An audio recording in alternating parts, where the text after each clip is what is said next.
45장. 너희 이스라엘 지파들이 제비를 뽑아 땅을 나누어 가질 때에는 한 구역을 여호와께 드려라. 그 땅의 길이는 11km 가량이고 넓이는 10m 가량이다. 너희는 이 지역 전체를 거룩하게 구별하여라.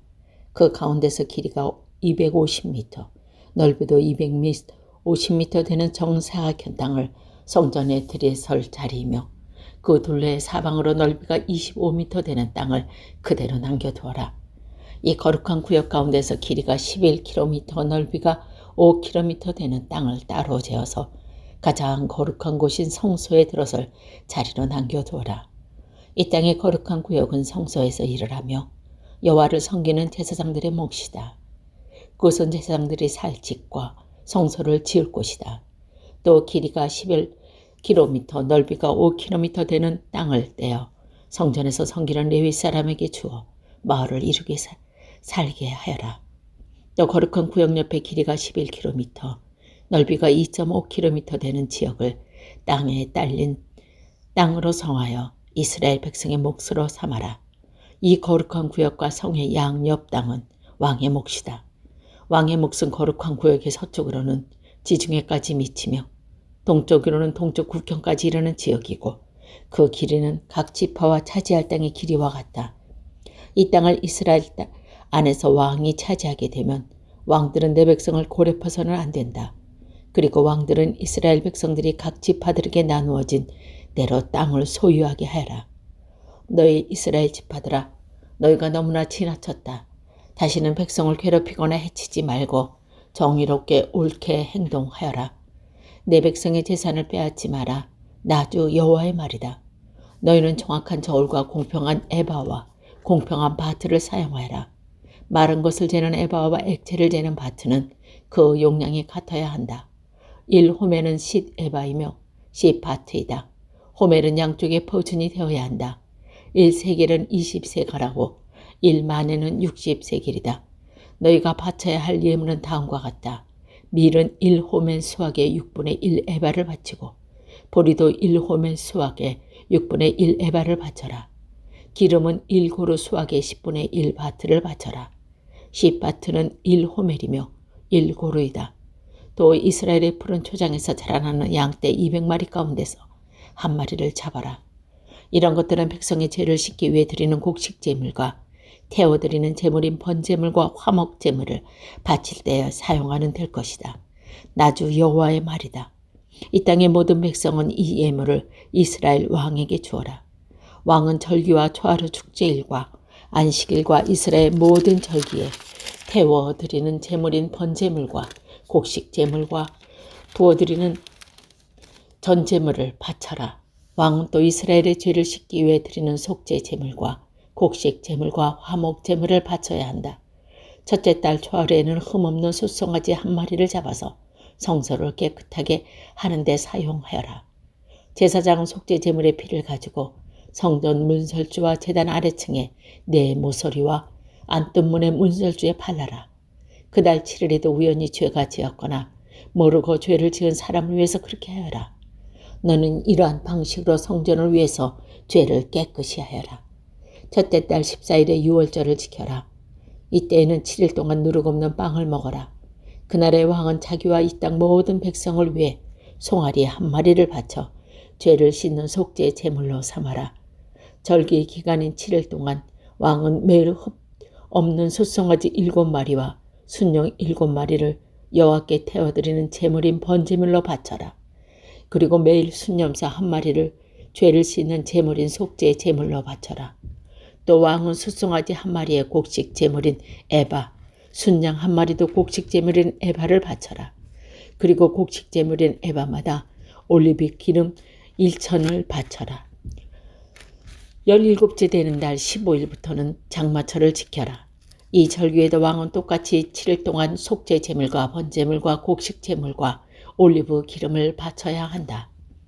46장. 나 주 여호와가 이렇게 말한다. 동쪽을 향하고 있는 안쪽 정원은 문을 일하는 6일 동안은 닫아두었다가 안식일과 초하루 축제일에는 열어라.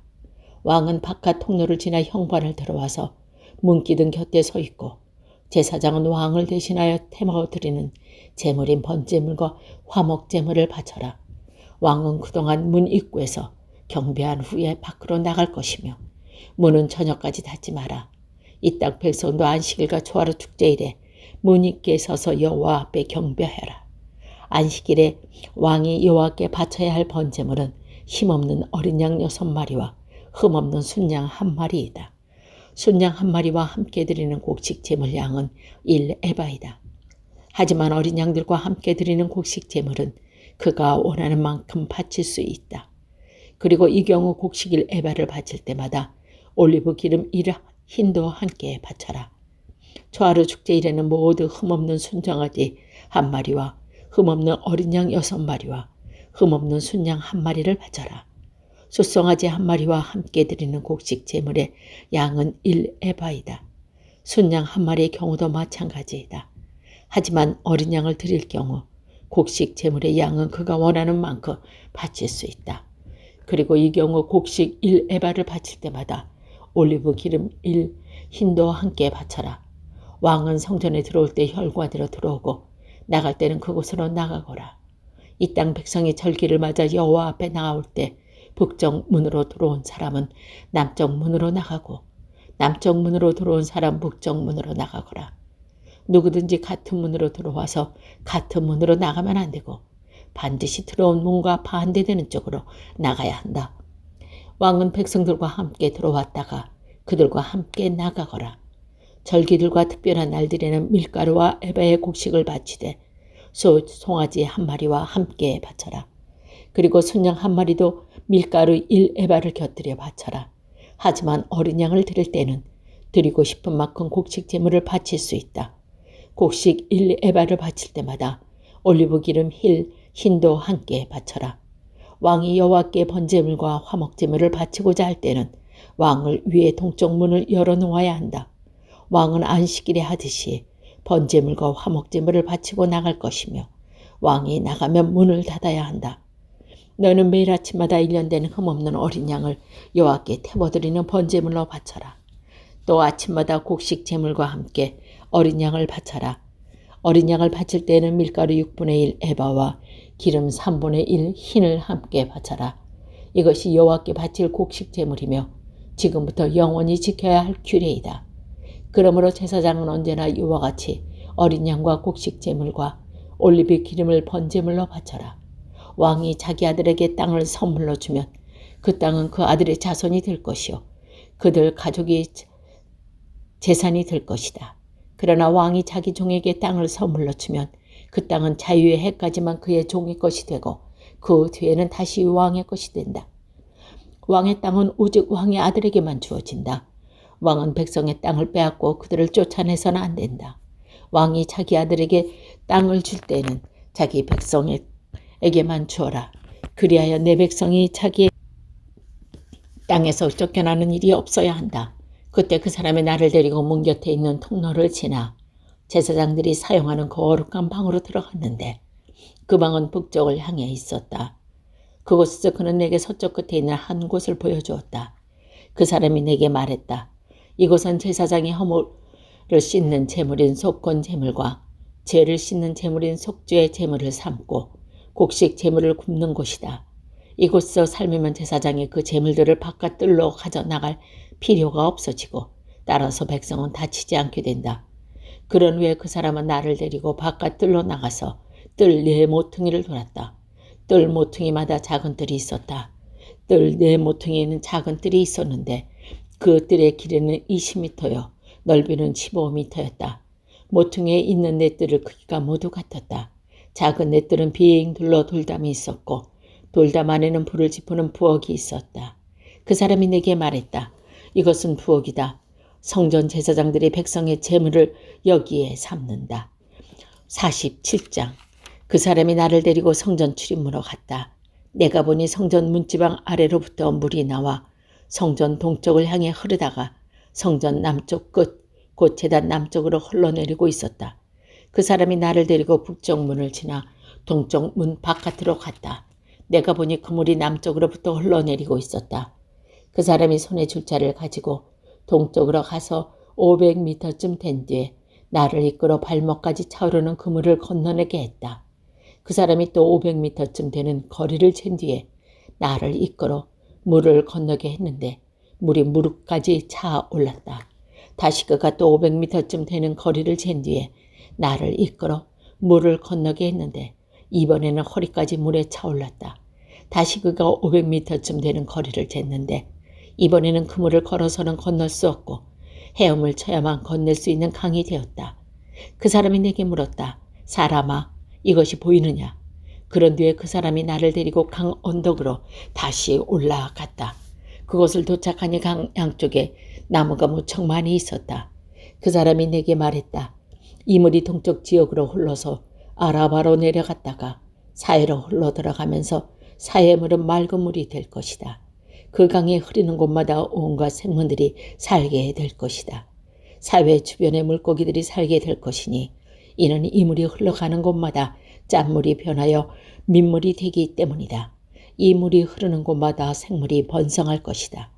바닷가에는 어부들이 많이 모여들 것이며 엔게디부터 엘레그라임까지 모두 그물 치는 곳이 될 것이다. 마치 지중해 물고기 종류처럼 이곳에도 물고기 종류가 수없이 많아질 것이다. 하지만 늑과 갯벌은 살아나지 못하고 소금 땅이 될 것이다.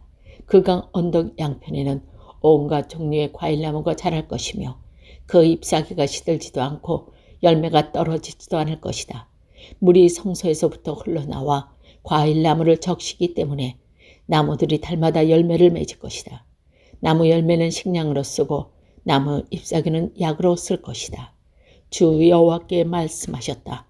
이스라엘의 12지파에게 나누어 줄 땅을 경계선을 다음과 같다. 요셉 지파에게는 2몫을 주어야 한다. 땅을 나눌 때는 공평하게 똑같이 나누어 줘야 한다. 이 땅은 내가 너희 조상에게 주기로 약속한 땅이므로 이 땅은 너희의 영원한 재산이 될 것이다. 땅의 경계선은 다음과 같아.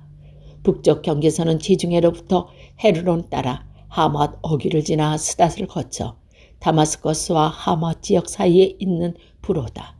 시브라임에 이르고 하루랑 땅 경계에 있는 하셀 하띠고네까지 이른다.